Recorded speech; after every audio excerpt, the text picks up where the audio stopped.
Це правда, ми не в альянсі, не у найпотужнішому оборонному об'єднанні світу. ڕاستە ئێمە بەشێک نین لەو هاوپەیمانەی ئێوە کە بەهێزترین هاوپەیمانیە لە جیهان یەکێکیش نین لەو 30 وڵاتی لەژێر چەتری ناتۆدا بین و مادەی 5 هاوپەیمانیەکە بمانگرێتەوە. ئێمە لە ناوچەی خۆڵەمێشین کەوتوینەتە نێوان ڕۆژاوا و رووسیا، بەڵام ئێمە بەهای هاوبەشمان پێکەوە هەیە. ئەم شەڕەشمان بۆ پاراستنی ئەو بەها هاوبەشانەیە. چەندی جار وتومان و دەیڵێمەوە ئێمە پێویستمان بە چەکە. رووسیا هەموو هێزی خۆی بەکارهێناوە و هەموو شتێک وێران دەکات. ئۆکرانیا پێویستی بە فڕۆکەیە. ئێوە بە هەزاران فڕۆکی جەنگیتان هەیە. تا ئێستا یەک فڕۆکی جەنگی ئێوەمان بەدەست نەگەیشتووە. ئێوە زیاتر لە 20,000 تانکتان هەیە.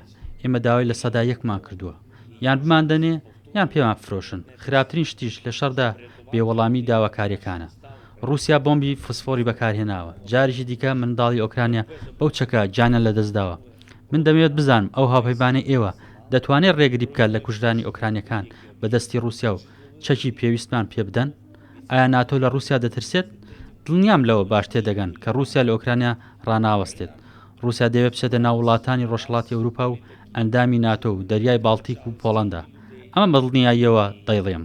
Тисячі бойових літаків, але нам поки що не дали жодного.